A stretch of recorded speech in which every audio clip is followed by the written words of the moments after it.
ಇವತ್ತು ತುಂಬಾನೇ ರುಚಿಯಾದ ಸಿಗಡಿ ಮೀನಿನ ಗ್ರೇವಿ ಮಾಡುವ ಒಂದು ವಿಧಾನವನ್ನು ನೋಡ್ಕೊಳ್ಳೋಣ. ಸಿಗಡಿ ಮೀನನ್ನ ಹಲವಾರು ವಿಧದಲ್ಲಿ ಮಾಡ್ತಾರೆ. ಇವತ್ತು ಒಂದು ಸರಳವಾದ ರುಚಿಯಾದ ಒಂದು ಅಡುಗೆಯನ್ನ ನೋಡ್ಕೊಳ್ಳೋಣ.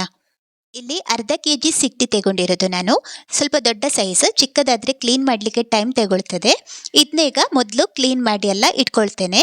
ನಂತರ 7 ಗುಂಟೂರು ಮೆಣಸು, ಹಾಗೆಯೇ 5ರಿಂದ 6 ಬ್ಯಾಡಗಿ ಮೆಣಸು ಹಾಕ್ಕೊಂಡು ಸ್ವಲ್ಪ ಕರಿಬೇವಿನ ಎಲೆನೂ ಹಾಕ್ಕೊಳ್ತೇನೆ. ಒಂದು 3 ದಂಟಿನಷ್ಟು ಕರಿಬೇವಿನ ಎಲೆ ಹಾಕ್ಕೊಂಡು ಸಣ್ಣ ಅಥವಾ ಮಧ್ಯಮ ಉರಿಗೆ ಅಡ್ಜಸ್ಟ್ ಮಾಡಿಕೊಂಡು 3 ನಿಮಿಷ ಇದನ್ನ ಹುರ್ಕೊಳ್ಬೇಕು.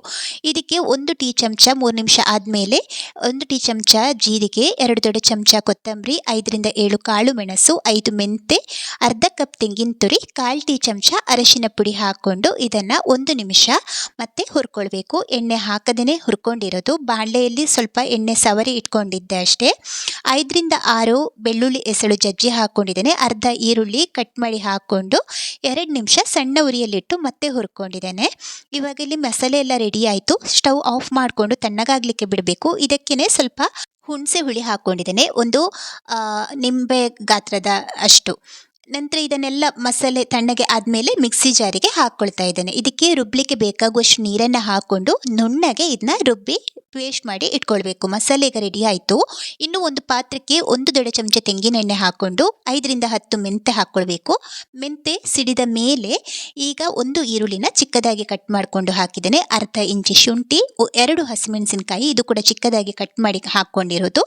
ನಂತರ 1 ನಿಮಿಷ ಇದನ್ನ ಹುರ್ಕೊಳ್ಬೇಕು. ಈಗ ಮಧ್ಯಮ ಉರಿಯಲ್ಲಿ ಇಟ್ಕೊಂಡು 1 ನಿಮಿಷ ಹುರ್ಕೊಂಡಿರೋದು. ಅರ್ಧ ಟೀ ಚಮಚ ಅರಶಿನ ಪುಡಿ ಹಾಕಿ ಮತ್ತೆ 1 ನಿಮಿಷ ಇದನ್ನ ಹುರ್ಕೊಳ್ತಾ ಇದ್ದೇನೆ.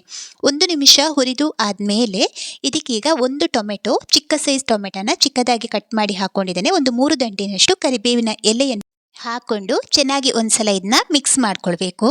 ಇದಕ್ಕೆ 1/2 ಟೀ ಚಮಚದಷ್ಟು ಕಲ್ಲುಪ್ಪು ಸೇರಿಸ್ಕೊಂಡಿದ್ದೇನೆ. ಮತ್ತೆ ಇದನ್ನು 1 ನಿಮಿಷ ಹುರ್ಕೊಳ್ಬೇಕು. ಉಪ್ಪು ಹಾಕಿದರೆ ಟೊಮೆಟೊ ಬೇಗನೆ ಮೆತ್ತಗಾಗ್ತದೆ. ಈಗ ಕ್ಲೀನ್ ಮಾಡಿದ ಸಿಗಡಿ ಮೀನನ್ನು ಹಾಕ್ಕೊಳ್ಬೇಕು. ಇದನ್ನು ಹಾಕಿದ ಮೇಲೆ 2 ನಿಮಿಷ ಮತ್ತೆ ಹುರ್ಕೊಳ್ಬೇಕಾಗ್ತದೆ. ಚೆನ್ನಾಗಿ 2 ನಿಮಿಷ ಹುರ್ಕೊಂಡು ಆದಮೇಲೆ ಮುಚ್ಚಳ ಮುಚ್ಚಿ 2ರಿಂದ 3 ನಿಮಿಷ ಮಧ್ಯಮ ಉರಿಯಲ್ಲಿಟ್ಟು ಇದನ್ನ ಬೇಯಿಸ್ಕೊಂಡಿದ್ದೇನೆ. ಇವಾಗ ನೋಡಿ ಸಿಗಡಿ ಶೇಪ್ ಯಾವ ರೀತಿ ಆಗಿದೆ ಅಂತ.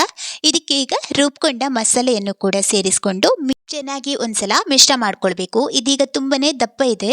ನಿಮಗೆ ತುಂಬ ಗಟ್ಟಿ ಸ್ಥಿರತೆಯಲ್ಲಿ ಬೇಕು ಅಂದರೆ ಹೀಗೇ ಮಾಡ್ಕೊಳ್ಬೋದು ನೀರು ಹಾಕದೆ. ನಾನು ಇಲ್ಲಿ 3/4 ಕಪ್ ನೀರನ್ನು ಮಿಕ್ಸಿ ಜಾರಿಗೆ ಹಾಕ್ಕೊಂಡು ಆ ನೀರನ್ನು ಸೇರಿಸ್ಕೊಂಡು ಚೆನ್ನಾಗಿ ಒಂದ್ಸಲ ಮಿಶ್ರ ಮಾಡ್ಕೊಂಡಿದ್ದೇನೆ. ನಿಮಗೆ ಯಾವ ಸ್ಥಿರತೆಗೆ ಬೇಕು ನೋಡಿಕೊಂಡು ನೀರನ್ನು ಸೇರಿಸ್ಕೊಳ್ಳಿ. 4 ನಿಮಿಷ ಇದನ್ನು ಮಧ್ಯಮ ಉರಿಯಲ್ಲಿ ಕುದಿಸ್ಕೊಂಡಿದ್ದೇನೆ. ಚೆನ್ನಾಗಿ ಈಗ ಸಿಗಡಿ ಮೀನೆಲ್ಲ ಬೆಂದಿದೆ. ತುಂಬ ದೊಡ್ಡದಾದರೆ ಸ್ವಲ್ಪ ಟೈಮ್ ತಗೊಳ್ತದೆ ಬೇಯಲಿಕ್ಕೆ. ಇದೀಗ ಚೆನ್ನಾಗಿ ಬೆಂದಿದೆ. ಸ್ವಲ್ಪ ಕೊತ್ತಂಬರಿ ಸೊಪ್ಪನ್ನು ಹಾಕ್ಕೊಳ್ತಾ ಇದ್ದೇನೆ. ಹಾಗೆಯೇ ಸ್ವಲ್ಪ ಕಸೂರಿ ಮೇಥಿಯನ್ನು ಕೂಡ ಹಾಕ್ಕೊಳ್ತಾ ಇದ್ದೇನೆ. ಇಲ್ಲಿ ಕೊತ್ತಂಬರಿ ಸೊಪ್ಪು ಕಸೂರಿ ಮೇಥಿ ಎಲ್ಲ ಹಾಕೋದು ಆಪ್ಷನಲ್. ಮುಚ್ಚಳ ಮುಚ್ಚಿಬಿಟ್ಟು ಈಗ ಸ್ಟವ್ ಆಫ್ ಮಾಡ್ಕೊಂಡಿದ್ದೇನೆ. ಈಗ ಇಲ್ಲಿ ಸಿಗಡಿ ಮೀನು ನೋಡಿ, ಇದು ಸ್ಟವ್ ಆಫ್ ಮಾಡಿಕೊಂಡು ಒಂದು 5 ನಿಮಿಷ ಕಳೆದ ಮೇಲೆ ನೋಡ್ತಾ ಇರೋದು.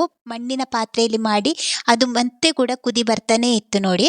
ತುಂಬನೇ ರುಚಿಯಾಗಿ ಇರ್ತದೆ. ಈ ವಿಧಾನದಲ್ಲಿ ಮಾಡಿದರೆ ನೀವು ಕೂಡ ಒಂದ್ಸಲ ಈ ವಿಧಾನದಲ್ಲಿ ಟ್ರೈ ಮಾಡಿ ನೋಡಿ. ಇಲ್ಲಿ ಸಿಗಡಿ ಮೀನು ಅಂತ ಅಲ್ಲ, ಯಾವುದೇ ಮೀನನ್ನು ಕೂಡ ಈ ವಿಧಾನದಲ್ಲಿ ಮಾಡ್ಬೋದು. ಆದರೆ ಸಿಗಡಿ ಮೀನಂತೂ ಈ ವಿಧಾನದಲ್ಲಿ ಮಾಡಿದರೆ ತುಂಬನೇ ರುಚಿಯಾಗಿರ್ತದೆ. ಇನ್ನು ಮಿಶ್ರ ಮೀನು ಬರ್ತದೆ, ಎಲ್ಲ ಮೀನು ಮಿಕ್ಸ್ ಆಗಿರ್ತದೆ. ಆ ಮೀನು ಕೂಡ ಈ ವಿಧಾನದಲ್ಲಿ ಮಾಡಿದರೆ ತುಂಬನೇ ರುಚಿಯಾಗಿರ್ತದೆ. ನೀವು ಕೂಡ ಟ್ರೈ ಮಾಡಿ ನೋಡಿ. ಮತ್ತೆ ಇನ್ನೊಂದು ಒಳ್ಳೆಯ ರೆಸಿಪಿ ಜೊತೆ ಮುಂದಿನ ವಿಡಿಯೋದಲ್ಲಿ ಸಿಗೋಣ. ಧನ್ಯವಾದಗಳು.